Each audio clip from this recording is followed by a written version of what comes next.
Olá! Porto Alegre viverá de 1º a 7 do próximo mês a Semana do Cérebro. E nós estamos aqui para falar um pouco mais, para você entender das oportunidades, das facilidades. Serão eventos muito importantes do Congresso Médico e também muitas ações que serão permitidas dentro da Semana do Cérebro em muitos locais, como escolas, como clubes, enfim, onde tiver, ali está a possibilidade da Semana do Cérebro de forma gratuita para todo mundo. Dr. Lucas Schilling, prazer tê-lo aqui. Prazer é meu, Pedro. Dr. Lucas Schilling é neurologista e o Dr. Ives Cavalcante, psiquiatra. Uma honra. A honra é minha, Pedro. Obrigado pelo convite. Vamos lá. Me fala um pouco da semana aí, doutor. Vamos ver. Essa semana é um trabalho bastante inovador que busca trazer Porto Alegre como a capital do cérebro. Então vão ser uma série de atividades, uma série de eventos que vão permear diferentes situações que vão trespassar desde a infância, abordando aspectos como, por exemplo, desenvolvimento infantil, uso de telas na infância, transtorno do espectro autista, questões de déficit de atenção, até chegando na idade mais adulta, onde os transtornos mentais, como depressão, transtorno bipolar, merecem um olhar mais atento. Então vão ser eventos focados para isso e focando também no nosso pessoal mais sênior, a questão abordando muito também doença de Alzheimer e outras causas de declínio cognitivo. Pensando como é que são essas doenças, como é que a gente pode preveni-las e a partir disso também popularizar esse conhecimento sobre o cérebro e saúde mental para a nossa população aqui em Porto Alegre. Começando por depressão, ela não tem idade, né? Bom, Pedro, como o Lucas está falando, né, a ideia da Semana do Cérebro é que a gente comece a cuidar mais do nosso cérebro. A gente dedica tanto tempo a cuidar do corpo e cuidar do cérebro é também tão importante no sentido de pensar na longevidade. Uma das doenças que mais acomete a população é a depressão. Ela, em geral, vai começar na idade adulta. Como é que a depressão surge? Tem um componente genético, né? Então a gente sabe que pessoas que têm na família alguém com depressão têm uma maior probabilidade de desenvolver depressão. Sim. E tem componentes ambientais. Então daqui a pouco, se a pessoa passa por uma situação complicada no trabalho, passa por uma situação traumática, passa por uma situação de burnout, ela pode desenvolver depressão. É uma doença tão prevalente que cerca de 16% da população brasileira já teve algum episódio depressivo durante a vida. E é mais prevalente em mulheres do que em homens. É prevalente e tem tratamento, e o tratamento é eficaz. E muitas dessas dicas que podem ser dadas no dia a dia para as pessoas vão ser abordadas na Semana do Cérebro. Então, fazer atividade física melhora a depressão, ter uma rotina contemplando atividades de lazer e como construir essa rotina vai ser abordado também na Semana do Cérebro.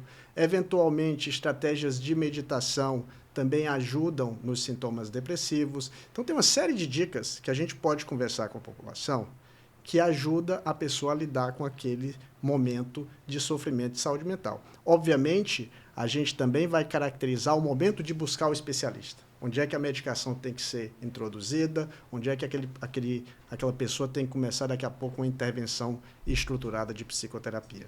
Muito bem, depois da pandemia esse processo piorou. Durante a pandemia, a gente observou um fenômeno de aumento da busca por tratamento em saúde mental. Em algumas subpopulações, a gente teve o aumento dos sintomas depressivos, né? Obviamente, quando a pandemia aconteceu, ela abordou a população de maneira heterogênea. Tinha pessoas que estavam trabalhando e aí começaram a diminuir a carga de trabalho. Daqui a pouco essa pessoa tinha mais recurso financeiro, ficou com menos estresse e não teve tanta depressão.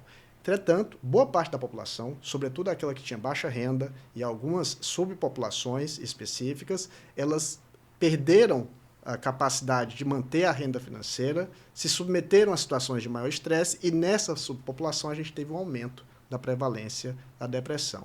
Desde então, particularmente no nosso estado, a gente teve a situação da pandemia e a gente teve a situação das enchentes. Então, essas duas, digamos assim, a primeira, uma situação que foi nacional, mas que impactou muito a gente aqui e, eventualmente, a gente, como população, se expôs a situações traumáticas, perda de familiares, etc. E a segunda, que foi uma tragédia ambiental, elas pioram a qualidade de vida e o bem-estar da população. Então, é natural que a gente tenha um aumento de sintomas depressivos e de outra doença, que é chamada de transtorno do estresse pós-traumático. né? Se fala mais, então, de saúde mental. É importante que, com a Semana do Cérebro, a gente, como, digamos assim, como a parte de acadêmicos, né? Eu e o Lucas somos professores universitários, trabalhamos no consultório, que a gente converse com a comunidade, né? Dentro da linguagem da comunidade, para, daqui a pouco, passar dicas de como lidar com esses sintomas depressivos, dicas de como lidar com essas situações eventualmente traumáticas que uma pessoa ou outra passou, e também dizer para ela quando é que ela deve procurar o especialista, né? Quando é que ela deve procurar a atenção médica ou a atenção de um profissional da saúde mental como psicólogo para fazer uma psicoterapia e abordar aqueles sintomas. Por falar em cérebro, déficit de atenção está diretamente ligado a ele. Déficit de atenção, então, é um outro tipo de doença que acomete, sobretudo, o começo da vida, né? Então, tem uma prevalência maior no período da infância e adolescência. A prevalência também é significativa, é 5% da população de infância e adolescência, e aqui compromete a pessoa no início da vida, né? Então, é aquela criança que está no colégio e daqui a pouco é mais hiperativa, tem um certo déficit de atenção e manter a capacidade cognitiva na aula, no desempenho do dia a dia, e começa a ter um desempenho acadêmico prejudicado. E esse tipo de condição tem tratamento. O déficit de atenção ele não acontece só na infância e adolescência, pode acontecer na vida adulta também, é menos prevalente, mas, sobretudo, o componente de desatenção, ele pode também acontecer na idade adulta e gerar prejuízos. Aquela pessoa que não consegue desempenhar ou performar de maneira adequada no trabalho, porque não consegue manter a atenção e fazer as coisas do dia a dia. Às vezes o déficit de atenção pode ser tão grave no adulto que ele se envolve em acidentes de trânsito por desatenção no tráfego, né, durante o trânsito. Bom, doutor Lucas, vamos falar de autismo? O autismo é uma situação hoje, o transtorno do espectro autista, hoje vem sendo muito estudado, muito abordado, porque houve um momento muito importante na incidência dessa situação, que traz dificuldades, eventualmente, no desenvolvimento de habilidades assim, de comunicação e linguagem. Então, isso vai ser abordado, isso fica na interface da neurologia e da psiquiatria. É muito importante porque a gente vai ter também palestras e momentos em escolas, em clubes, onde a gente tem pais e que, eventualmente, tem que ficar atentos a sinais precoces de, eventualmente, alguma situação que sugira esse processo e que, eventualmente, necessite uma intervenção específica. Que pode ser desde uma estimulação mais específica ou, eventualmente, uma avaliação médica especializada para justamente abordar isso da forma mais precoce possível.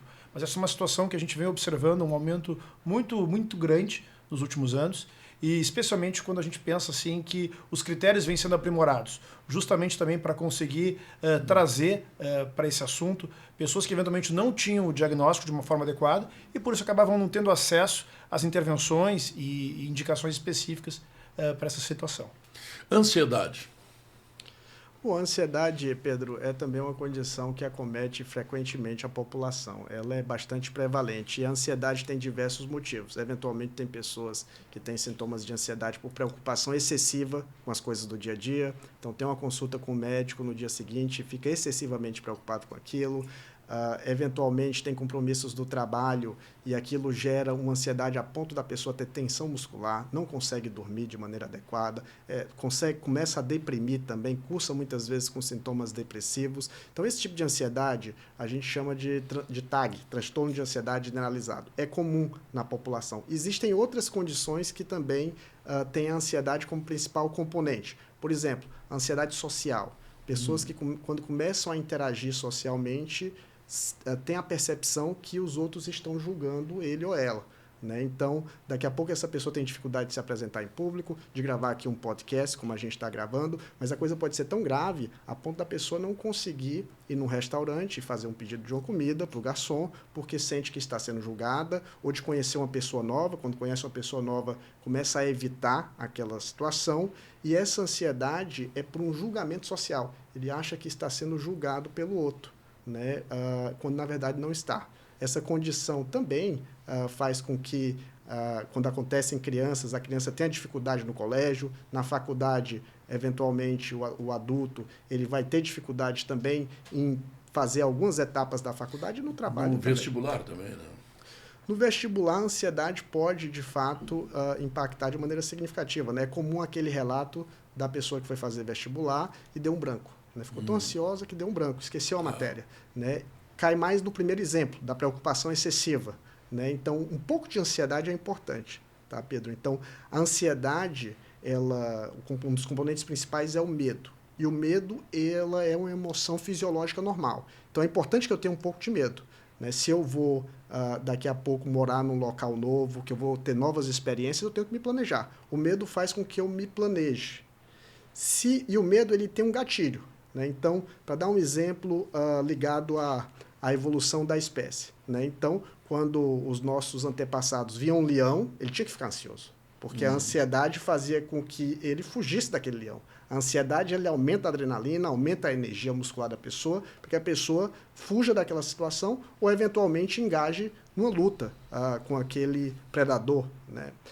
E quando tu tem um estímulo e aquele estímulo gera ansiedade, tudo bem, ali nós estamos diante do medo fisiológico. Mas quando o estímulo começa a se apresentar, aliás, quando o sintoma, a ansiedade, começa a se apresentar sem ter um estímulo, aí é o problema. Nós estamos diante da ansiedade patológica, né? Tu não tem um leão ali. A pessoa está ficando ansiosa porque está criando um leão, entre aspas, na mente, quando, na verdade, ele não existe, né? Obviamente, o vestibular é uma situação que gera ansiedade. Um pouco de ansiedade é importante para eu me planejar, estudar, tocar a coisa adiante. Mas muita ansiedade vai fazer com que dê um branco daqui a pouco na pessoa, sim, ela comece a ansiedade atrapalhar o desempenho cognitivo dela na hora de fazer a prova. Então, é uma situação comum e que também tem uma série de dicas que a gente pode oferecer para a população de como lidar com a ansiedade, né? Então, isso vai ser abordado no Brain Week, nessa conversa com especialistas, com a população. Muito bem, doutor Lucas, vamos falar de um negócio que é meio moderno, hein, mas que está muito evidente. O tal de Alzheimer, esse aí que deixa todo mundo apavorado para chegar lá. Eu já estou ficando. Não, Pedro, assim, isso é um assunto importante e legal a gente poder falar sobre isso, porque a nossa população está envelhecendo. A gente teve diversos avanços assim no saneamento básico, nas condições de saúde, vacinação, acesso a medicamentos. Então, a nossa população, que antigamente tinha uma expectativa de vida até algumas décadas atrás de 50, 60 anos, hoje a gente vê ultrapassar 75, 80 anos em algumas regiões. E o nosso estado, o Rio Grande do Sul, é um dos estados que mais envelhece, é o estado que mais envelhece no Brasil. E uma das condições que vem com esse envelhecimento é a emergência de situações das doenças chamadas neurodegenerativas. E a principal doença neurodegenerativa é a doença de Alzheimer. Estima-se que no Brasil a gente tenha 1,7 milhão de pessoas com doença de Alzheimer. E a maioria dessas pessoas não tem o diagnóstico. A gente pode ter até 70% dessas pessoas sem ter o diagnóstico dessa condição. Por que isso? Muitas vezes porque os sintomas da doença de Alzheimer eles são confundidos com alterações que são consideradas normais do envelhecimento. É claro que qualquer pessoa que tiver o privilégio de chegar aos 70, 80, 90 anos vai vivenciar alterações físicas e cognitivas que não são patológicas, são próprias do envelhecimento. Entretanto, sempre que existe uma dificuldade mais importante, especialmente o impacto funcional, a pessoa começa a ter dificuldade em manter suas atividades da vida diária, começa a ter dificuldade de manter sua autonomia, isso merece um olhar atento, porque possivelmente seja um processo que não foi diagnosticado. E a doença de Alzheimer em si é a principal causa de doença degenerativa, e a gente vai abordar na Brain Week o que é a doença de Alzheimer. A doença de Alzheimer a gente entende como sintoma, mas na realidade ela é um processo. Ela é um processo que a gente pode fazer uma analogia como, por exemplo, um carro que tem um motor. E a gente se dá conta que existe alguma situação que está estranha quando o motor começa a falhar. Aqui, quando esse cérebro começa a falhar, é porque já existe um processo biológico acontecendo. Mas aí eu quero saber uma coisa, doutor. O que é a doença e o que é a velhice? Perfeito. Onde é que andam as duas coisas? A doença de Alzheimer é um processo em que o cérebro acumula proteínas que são neurotóxicas. A primeira delas é o beta-amiloide, a segunda chama-se tau. Então a gente faz analogia como se fosse o motor de um carro. Começa a acumular uma ferrugem e começa a falhar. Isso vai trazendo essa falha, que a gente manifesta clinicamente como um esquecimento, com dificuldades às vezes na orientação, dificuldades na linguagem, dificuldades cognitivas, e que a partir desse momento a gente começa a buscar um diagnóstico. Hoje a gente já tem instrumentos clínicos que nos permitem avaliar isso bem, inclusive marcadores dessas proteínas que permitem esse diagnóstico em fases até mais iniciais. Mas clinicamente, para falar para a população, que é o que a gente vai buscar na Brain Week, é tentar diferenciar o que seria algo da idade e o que seria algo patológico. Da idade, esquecer uma coisa, eventualmente esquecer um nome, esquecer algum compromisso, isso acontece com todos nós, especialmente que a gente vive num mundo que a gente tem muitas atividades e a gente não consegue dar conta de todas elas. Agora, quando esse esquecimento passa a ser recorrente, Quando esse esquecimento passa a trazer prejuízo nas atividades da vida diária, isso sugere uma avaliação atenta e é um indício forte de que a gente pode estar frente a uma situação como doença de Alzheimer ou até mesmo outras causas de demência. Demência significa perda de autonomia. O paciente perde, então, capacidade funcional e autonomia. A principal causa de demência é a doença de Alzheimer, mas existem outras, como doença de corpos de Levy, demência frontotemporal, demência pós-AVC, uma série de situações. E interessante lembrar também que quando a gente está falando de um paciente mais idoso, às vezes até mesmo quadros psiquiátricos, como o Ives colocou anteriormente, como uma depressão, podem impactar a cognição do paciente. Então isso também faz parte da avaliação. Porque às vezes um idoso com depressão, o sintoma mais inicial dele vai ser uma alteração às vezes mais de memória, mais do ânimo, que pode ser também confundida com situações como a doença de Alzheimer. Por isso que esse olhar especializado é tão importante. Como tentar evitar? Excelente ponto, Pedro. Importante a gente reiterar, então, que a doença de Alzheimer ela é comum. A gente falou em 1,7 milhão de pessoas no Brasil com essa doença. Não é pouco, né? Não é pouco. Lembrando que 70% não tem diagnóstico. Só que poucas pessoas sabem que 50% do risco da pessoa ter Alzheimer e outras causas de demência são modificáveis. Como? Com medidas de estilo de vida, estilo adequado de vida. Como, por exemplo, controlar a hipertensão, controlar o diabetes, não fumar, não abusar do álcool, fazer atividade física. Esses aspectos todos somados, eles reduzem em até 50% o risco da pessoa ter demência. E no Brasil a gente tem também uma questão social de que a nossa população hoje, especialmente essa população que já é 60 mais, uma parcela grande ainda teve pouco acesso à escolaridade. E a baixa escolaridade no Brasil é a principal causa de demência. É o fator que mais contribui.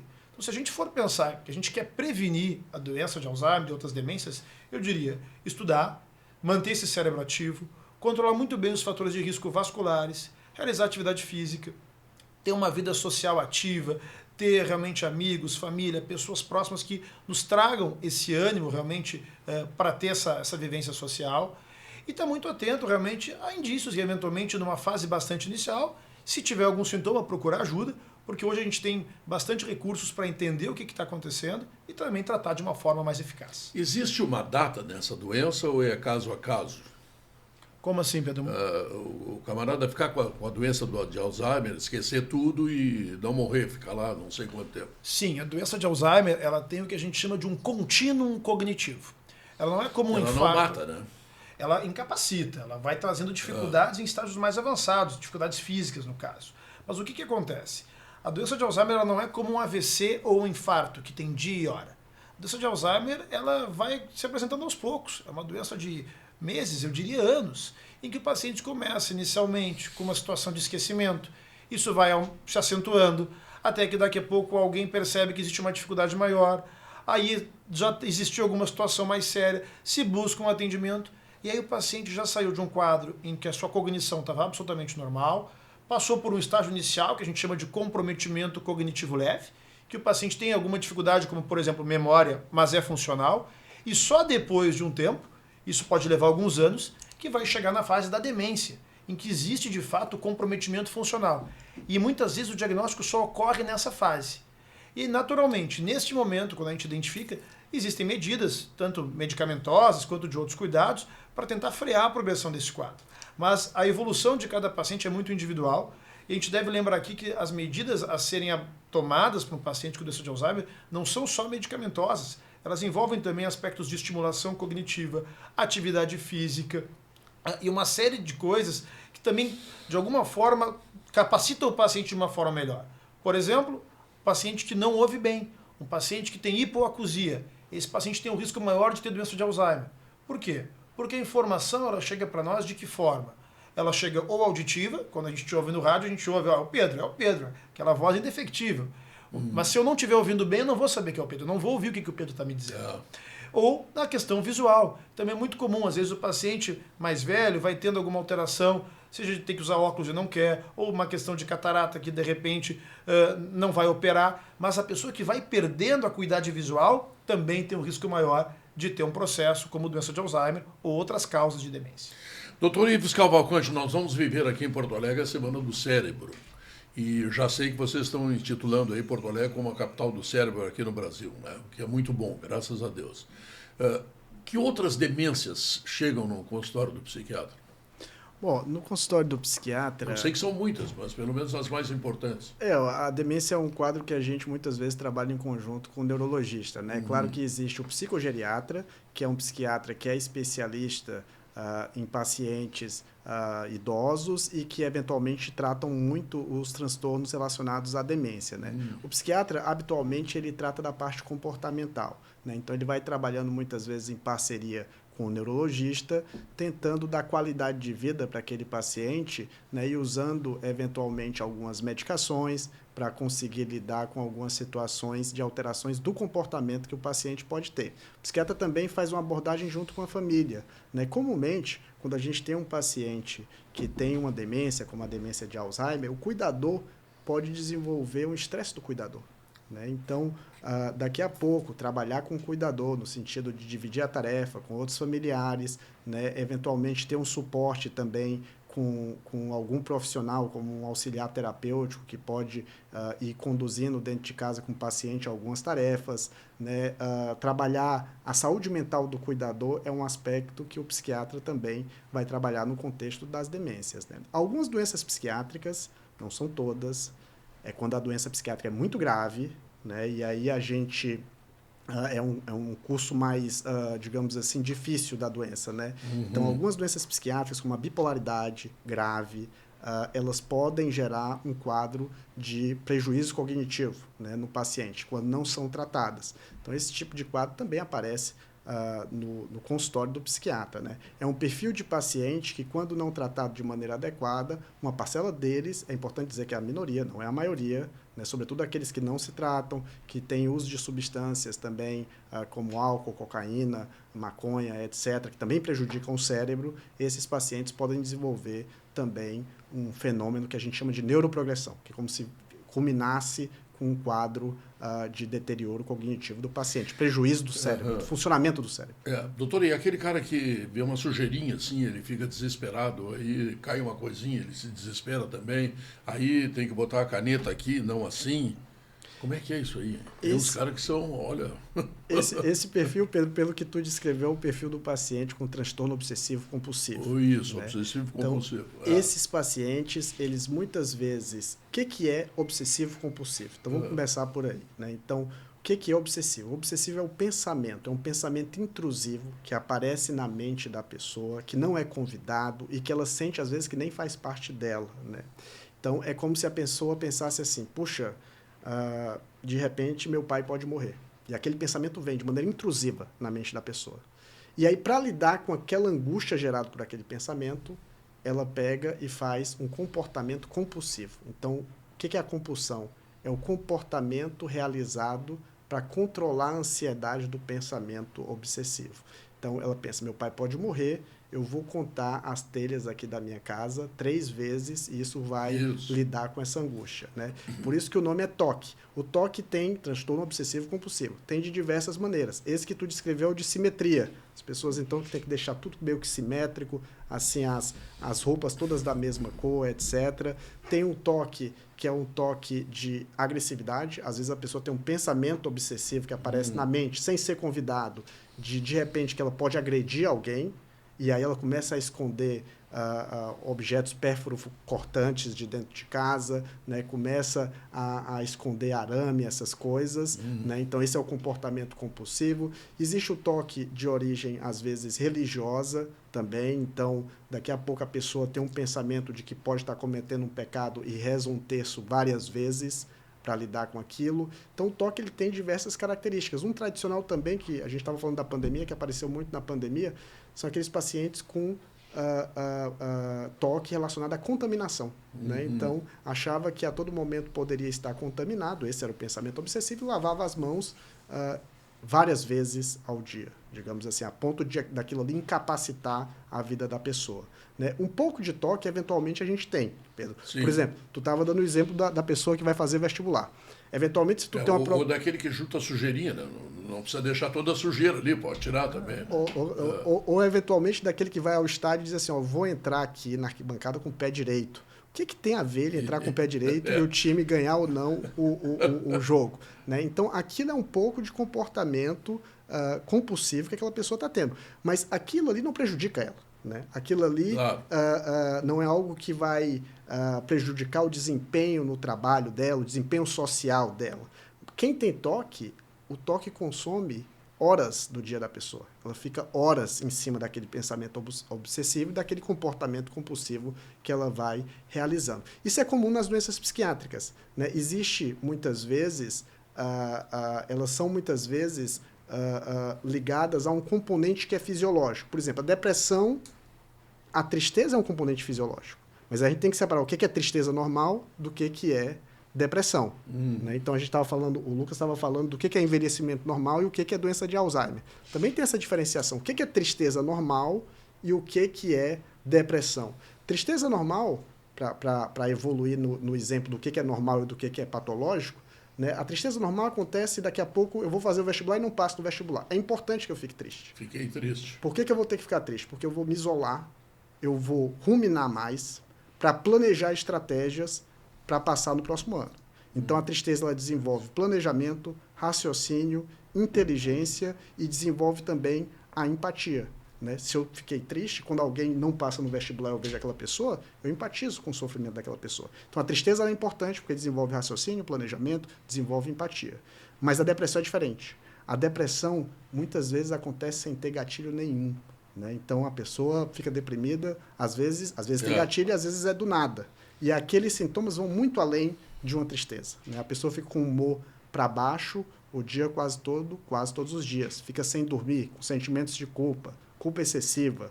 Né? Eventualmente, como o Lucas falou, não consegue desempenhar bem no trabalho, porque a depressão cursa com sintomas cognitivos. A pessoa fica com déficit na atenção, déficit na velocidade de raciocínio dela. Quando é muito grave a depressão, a pessoa começa a não conseguir mais trabalhar, basicamente. Né? E nos casos mais graves, eventualmente, tem até pensamentos suicidas que podem aparecer. Tá, muito bem. Doutor Lucas Chile, por gentileza, o que é exatamente a Semana do Cérebro? O que vai acontecer? Quantas pessoas virão? Me passe um quadro de todo esse grande acontecimento de 1º a 7 de junho. Né? A Semana do Cérebro está integrada num programa em que vai existir em Porto Alegre um congresso em paralelo, que é o Cérebro, Comportamento e Emoções. É um congresso internacional para profissionais de saúde, médicos, psicólogos, terapeutas ocupacionais, profissionais da área da saúde, especialmente saúde mental e neurologia. Esse congresso já está com inscrições esgotadas. E esse congresso ele já está na sua 20ª edição. E, na realidade, a Semana do Cérebro ela vem como um plus a esse evento, concebido pelos idealizadores do congresso, o Eduardo e o Alex, que buscaram colocar Porto Alegre como a capital do cérebro, tendo uma série de atividades voltadas para a população de Porto Alegre. Então, nessas atividades, a gente vai ter eventos em escolas, como, por exemplo, Colégio Farroupilha, Colégio Rosário, Colégio Israelita. Vamos ter também universidades, na URGS, na PUC, na Unicinos. Vamos ter instituições como o Instituto Ling. Então, nesses locais, vão receber pessoas que são palestrantes do evento e que vão falar sobre o seu tema de estudo, de interesse, como depressão, como doença de Alzheimer, ansiedade, enfim. E vão se apresentar para a plateia, vão explicar essas condições e vão ter um momento de interação com a plateia, explicando isso, sanando dúvidas, enfim. Buscando capacitar a nossa população para entender o que são essas doenças e também preveni-las, tratá-las de forma mais eficaz. E isso vai ser mesclado com outras atividades culturais, como, por exemplo, vai existir um grande show do grande Pedro Ernesto Denardinho. É o melhor. O melhor de todos, claro, num desses eventos que vai ser na Araújo Viana. Então a nossa ideia é que realmente Porto Alegre respire cérebro, respire saúde mental por uma semana. Então isso vai ser um legado que imagina-se que a cidade vai ter, a gente trazendo conhecimento para as pessoas, isso vai se replicando. Essa é a melhor forma de fazer ciência, de fazer ensino, é tornar a população realmente protagonista. Mas para isso a gente tem que ter informação de qualidade. Então este evento, ele vem na carona de um evento científico, mas agora ele é voltado especificamente para a população em geral, não para profissionais de saúde. E de forma gratuita. Totalmente gratuita. Isso é importante. Doutor, eu me esqueci de uma coisa, e o Parkinson? Doença de Parkinson, excelente ponto, que a gente falou da principal doença degenerativa do mundo, que é a doença de Alzheimer, mas a segunda principal é a doença de Parkinson. E a doença de Parkinson é uma doença que, diferente do Alzheimer, muitas vezes as pessoas conhecem porque a grande maioria dos pacientes que têm doença de Parkinson tem um sintoma motor, que é o tremor. Um tremor que é mais na mão, mais no braço. Então, muitas vezes se pensa na doença de Parkinson. Mas a doença de Parkinson nem sempre cursa com tremor. A doença de Parkinson, o critério clínico mais importante é o movimento lento, que a gente chama em medicina de bradicinesia, movimento lento. E aí, junto com esse movimento lento, pode existir o tremor ou a rigidez. E aí, a doença de Parkinson, ela ocorre porque, assim como a gente falou no Alzheimer, de outras proteínas que se acumulam no cérebro, o Parkinson acontece porque o cérebro acumula uma proteína, chama-se alfa-sinucleína. Isso vai afetando as regiões que controlam aspectos motores do nosso corpo. E essa desregulação desse sistema vai trazendo esses 3 sintomas: tremor, rigidez ou movimento lento. Então, assim, essas coisas, elas são muito comuns da gente conversar no consultório com os pacientes, mas elas não chegam na população em geral. Então, um dos objetivos da Semana do Cérebro é explicar para as pessoas o que é isso, porque muitas vezes, daqui a pouco, tem um vizinho, tem uma comadre, tem um familiar que está com algum desses sintomas e ninguém pensou. Não sabe. E não sabe. Então, quando a gente traz esse assunto para a mesa, a gente conversa sobre isso, as pessoas vão começar a entender o que é isso e buscar realmente atendimento de forma mais precoce, tratando melhor a sua condição. E como a gente pode prevenir? A doença de Parkinson, é muito importante que a gente entenda que aspectos de qualidade de vida, assim como a gente colocou na doença de Alzheimer, influenciam no risco. Então, por exemplo, atividade física, uma vida saudável, um bom controle de fatores gerais de saúde, reduzem o risco. Mas mesmo que a pessoa tenha a doença de Parkinson, uma das coisas que mais influencia para reduzir a progressão da doença é a atividade física, por exemplo. Outros aspectos, como saúde mental, estão muito interligados, porque às vezes o sintoma do Parkinson, a gente olha só para a parte motora, mas ninguém olha porque, eventualmente, esse paciente pode estar com uma depressão ou algum outro sintoma comportamental, emocional associado. Então a gente deve tratar de forma multidisciplinar, não só com o médico, mas também assim com o educador físico, com o fisioterapeuta, com o fonoaudiólogo, buscando realmente uma visão mais integrada para tudo isso impactar de forma positiva na redução da progressão do quadro, para proteger esse paciente dessa doença. Muito bem, quero voltar para o Dr. Ives para falar de depressão e bipolaridade. Tem uma certa relação uma coisa com a outra? Sim, os dois são duas doenças que compõem os transtornos de humor, mas são diferentes. Enquanto a depressão, o paciente tem episódios de depressão, que aí é aquele humor deprimido, sentimentos de culpa, tem insônia, o apetite se altera também, na bipolaridade, além do episódio depressivo, a gente tem um outro tipo de episódio que a gente chama de episódio maníaco. E nesse episódio aqui, a pessoa fica com mais energia, o pensamento fica mais acelerado, a ponto da pessoa ter uma redução da quantidade do sono, mas o humor fica irritado. Eventualmente a pessoa pode ficar irritada ou então eufórica. Eufórica seria alegre demais, digamos assim.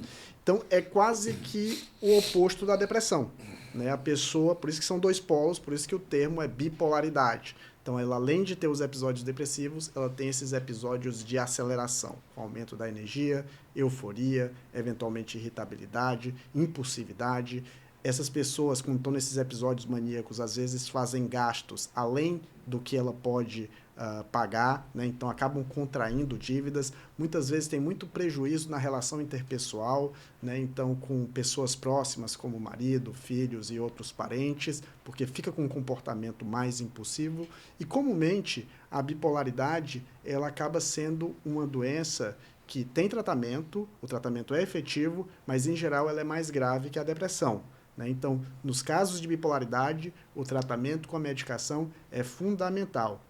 É claro que outras coisas, como psicoterapia, o Lucas falou da atividade física. Hoje a atividade física ela também está na moda. Está em tudo. Está em tudo. Não é só nas doenças cardiovasculares, é também nas doenças neurológicas e nas doenças também psiquiátricas. Então, a atividade física melhora sintomas depressivos e também melhora o curso da bipolaridade. O paciente que tem bipolaridade e daqui a pouco tem um estilo de vida mais saudável, segue as medidas de higiene do sono, que a gente vai falar na Brain Week. Então, como ter uma boa noite de sono, como se programar para daqui a pouco dormir e acordar no outro dia disposto para trabalhar. Então, essas medidas, boa higiene do sono, atividade física, todas elas melhoram não só a bipolaridade, como também melhora a depressão.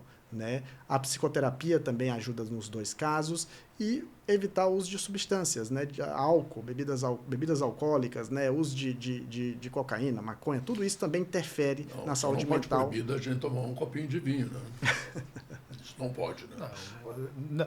Não há nenhum estudo que mostre que você totalmente abstêmio protege de algumas coisas. Mas assim, claro. a diferença entre o remédio e o veneno é a dose, né? Então um cálice de vinho está autorizado. Mas o que eu notei na entrevista dos dois casos, tá, é que a média é a solução. Né? Nem esquerda nem direita, centro. Digamos assim, numa expressão política. O bom senso muitas vezes vai ser a solução. Nesse contexto também, assim, as doenças psiquiátricas, elas não são, e algumas neurológicas também, elas não são categóricas, assim, tipo Covid. Covid, outro tem o vírus, outro não tem. Né? As doenças psiquiátricas, elas acontecem num contínuo. Então, tem gente que tem um pouco de déficit de atenção e tem gente que tem um monte de déficit de atenção. Então, quando é que a gente vai tratar cada caso? Né? Então, essa avaliação, às vezes, com o especialista, é que vai fazer que, poxa, esse aqui é um caso de déficit de atenção que a gente vai ter que intervir com medicação. Né? Ou daqui a pouco não, só a gente organizando a tua rotina, a gente consegue resolver. Ou daqui a pouco a pessoa tem pouquíssimo déficit de atenção e não é algo que vai prejudicar ela. Então, as doenças de saúde mental, elas muitas vezes estão nesse contínuo. Né? Tem gente que tem um pouquinho de ansiedade, aquela ansiedade é fisiológica para o dia a dia dela. Né? É importante para ela tocar o barco adiante do dia a dia. Mas tem gente que tem um monte de ansiedade, aquilo começa a prejudicar o trabalho, a vida social daquela pessoa. Aí a gente vai ter que tratar. Então, eu acho que a Semana do Cérebro, ela vem primeiro no sentido de educar a população, para entender, e falando com especialistas, e falando também no vocabulário que as pessoas consigam compreender. Então, entender essas doenças, tanto as neurológicas como as psiquiátricas, para combater também o estigma dessas doenças. Tu sabias, Pedro, que só 50% das pessoas que têm depressão buscam tratamento? Né?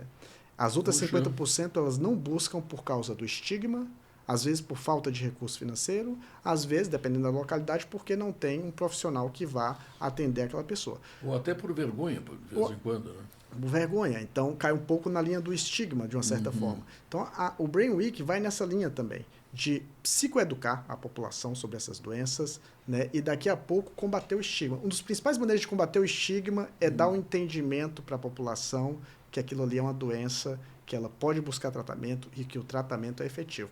Particularmente essas doenças aqui que a gente está falando, depressão, bipolaridade, ansiedade, o tratamento é muito efetivo. Déficit de atenção, o tratamento são tamanhos de efeito que a gente diz na medicina. O que é tamanho de efeito? É que a medicação é muito efetiva. A intervenção psicoterapêutica é muito efetiva. Muitos pacientes melhoram de maneira significativa a qualidade de vida deles e conseguem se desempenhar mais, se desempenhar melhor no trabalho, nas relações do dia a dia com familiares e com amigos também.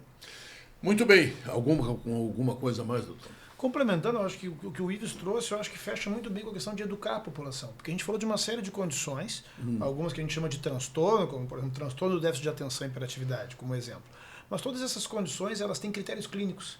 Esses critérios clínicos, eles são manifestações que às vezes a pessoa está tendo ou alguém está percebendo na família e ninguém entendeu que aquilo é parte de um processo que deve ser identificado e tratado.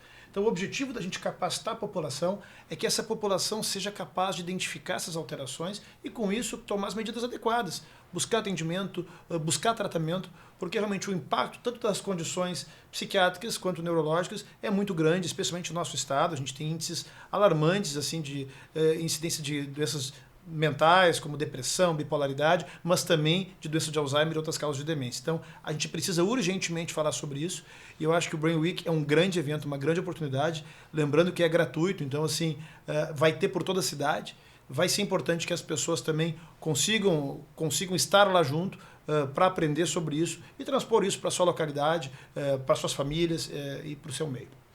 Muito bem, Dr. Lucas Schilling, neurologista, Dr. Ives Cavalcante, psiquiatra, foram nossos entrevistados nesse programa especial, nesse podcast especial em que nós falamos da Semana do Cérebro, que vai acontecer aqui em Porto Alegre, de 1º a 7 de junho. E de forma gratuita naqueles estabelecimentos, né, culturais, estudantis, clubes, enfim, quem quiser está aí.